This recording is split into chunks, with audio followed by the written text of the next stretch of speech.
पानी ऊपर से टपकाते, उसके सिर पे एक एक बूंद पानी टपकता रहता।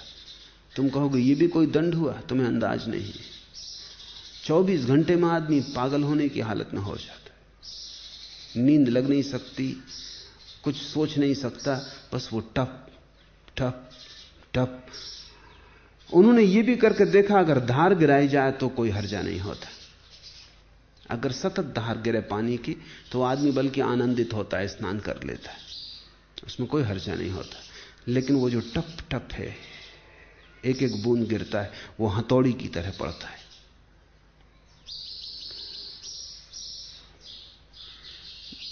बुद्ध पुरुषों ने अपनी बातों को बहुत दोहराया है। बातें वही हैं।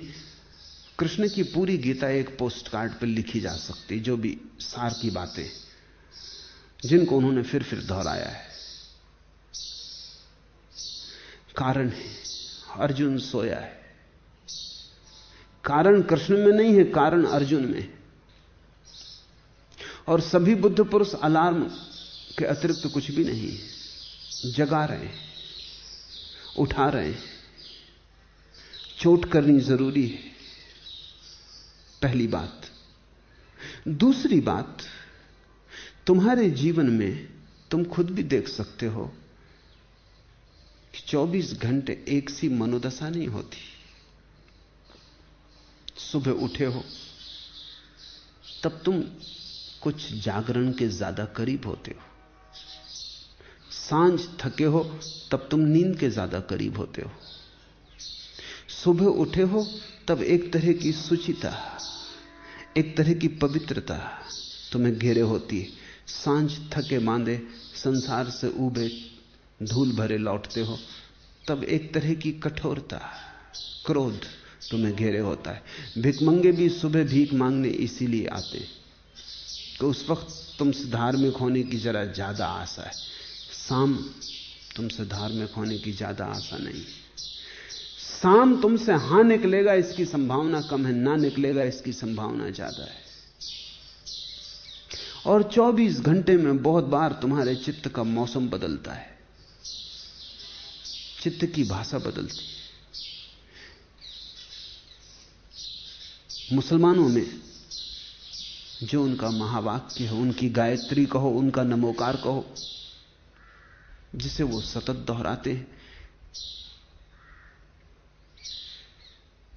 वो है और कोई परमात्मा नहीं सिवाय परमात्मा के।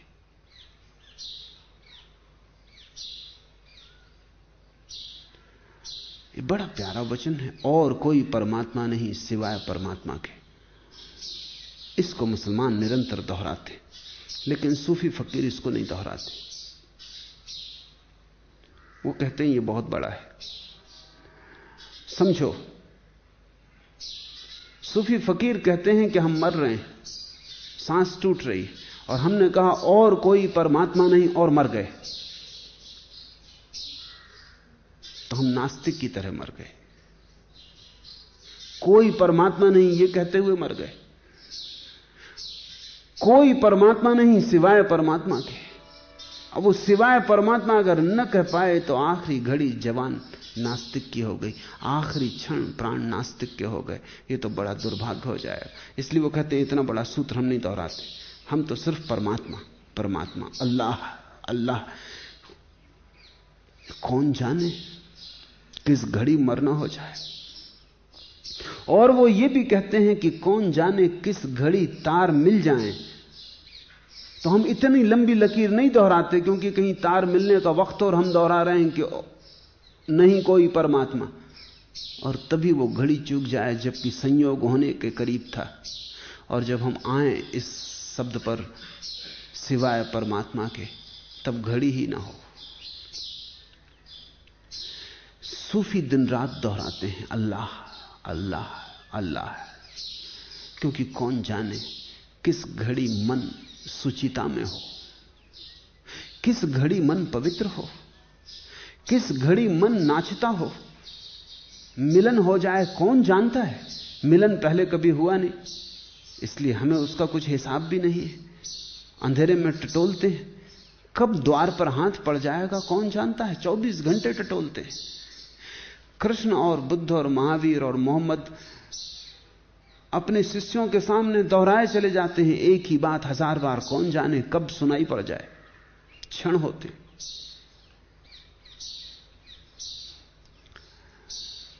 एक बार कह के चुप हो सकते थे, लेकिन उससे कुछ सार होता ना होता। एक ज़ेन फकीर हुआ, उससे किसी ने जाके पूछा कि मैं जरा जल्दी में हूं, तुम सार की बात मुझे कह दो, फिर मिलना हो न हो। तो वो चुप ही रहा। उसने कहा कि तुम चुप मत रहो, मैं जल्दी में हूं, जा रहा हूं, फिर दोबारा तुमसे मिलना हो या ना हो, कुछ कह दो। उस फकीर ने कहा, मैंने कहा, सार की बात तो कह दी, चुप हो जाना। अब तुम जो भी मुझ पे जोर डालोगे वो पुनरुक्ति होगी। उस आदमी ने कहा कि तुम कुछ कहे नहीं, पुनरुक्ति कैसे होगी, कुछ तो कहो, शब्द में कहो। तो उसने कहा, मौन। पर यह पुनरुक्ति है, तुम नाहक जबरदस्ती कर रहे हो, जो मुझे कहना था वो मैंने कह दिया। उस आदमी ने कहा कि थोड़ा और स्पष्ट करो, अकेले मौन से कुछ स्पष्ट नहीं होता। तो उस फकीर ने कहा, मौन मौन मौन। ये ज़ेन फकीर बिल्कुल ठीक कर रहा है, इसमें कोई अड़चन नहीं है, ये जो कर रहा है बिल्कुल ठीक है, लेकिन इससे किसी को कोई सहारा नहीं मिल सकता। ये कहता है बिना बोले कि अब पुनरुक्ति हो जाएगी अगर मैंने कुछ कहा। कहने पर, आग्रह करने पर भी मजबूरी में मौन कहता है, फिर मौन ही दोहराया जाता है। इससे तुम कुछ सीख ना पाओगे। दुनिया में सद्ज्ञान को तो बहुत लोग उपलब्ध होते हैं, सद्गुरु बहुत नहीं होते। सद्गुरु वो है जो करुणावश तुम्हारे लिए बहुत बार दोहराने को राजी। सद्ज्ञान को तो बहुत लोग उपलब्ध होते हैं, लेकिन वो दोहराने को राजी नहीं होते। कौन सिर पचाए? कृष्ण दोहराए जाते हैं, उनका प्रेम अनूठा है, उनकी करुणा महान है। वो अर्जुन पर बरसते ही चले जाते हैं। अर्जुन बचता है एक तरफ से तो दूसरी तरफ से बरसते हैं। मेघ तो वही है, जल भी वही है। कृष्ण का मेघ है, कृष्ण का ही जल है, उसका स्वाद भी वही है। शब्द बदल देते हैं, थोड़ा विधि बदल देते हैं, फिर बरसते हैं। अर्जुन वहां से भी बच जाता है, बिना नहाया फिर बरसते हैं। ऐसा 18 अध्यायों में 18,000 बार वही वही बात दोहराए चले जाते। पुनरुक्ति का कारण है, कब तुम सुनोगे कुछ पता नहीं। वो क्षण अनप्रेडिक्टेबल है, उसकी कोई भविष्यवाणी नहीं हो सकती। कब ऐसी घड़ी तालमेल पा जाएगी, कब सब ग्रह नक्षत्र तुम्हारे ठीक होंगे, कब तुम द्वार दे दोगे। कुछ दोहराए जा रहे हैं, जो दोहराने योग्य है उसे दोहराए जा रहे हैं। दोहराने का भी अपना कारण है, उसको तुम पुनरुक्ति मत समझना, उसे तुम महाकरुणा समझना। वो एक बार कह के भी चुप हो सकते थे, पर अर्जुन समझ ना पाता, अर्जुन के संशय न गिर पाते। फिर अर्जुन उस जगह न पहुंच पाता जहां उसने कहा कि छीन हुए मेरे संशय, मैं बोध को उपलब्ध हुआ, तुमने मुझे जगा दिया। वो बजाए ही गए अलार्म को, वो दोहराए ही गए अलार्म को। अर्जुन ने बहुत करवटें ली और बहुत बार दुलाई ओढ़ के सो गया, लेकिन कृष्ण का अलार्म बजता ही रहा।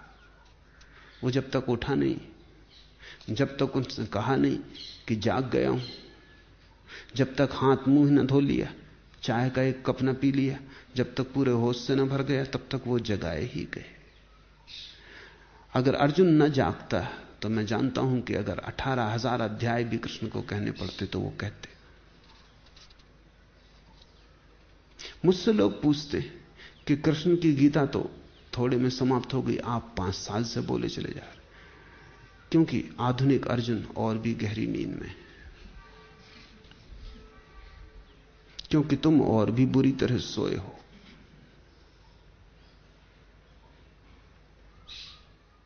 तुम्हें वो घड़ी तक ले आऊं जहां तुम कहो कि संशय छीण हुए, मैं जाग गया, और भी मेहनत करनी पड़ेगी।